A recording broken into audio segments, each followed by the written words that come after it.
turn up to this one, no heating. The old datatherm programmer is saying nothing, boiler saying nothing. Open a hot tap, boiler fires, so we know it's not really a boiler fault. Get into the datatherm control box and do some testing across there. So we've got power going into the box,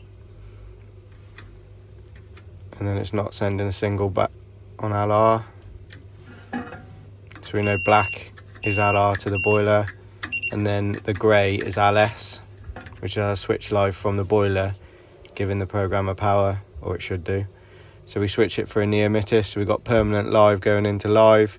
We've got our switch live going into 3, and then our live return going back on 4. And then I'll power it up and just check. So we've got 240 on 3, nothing on LR because we haven't plugged that on. Pair the receiver and the programmer together by pressing and holding pair.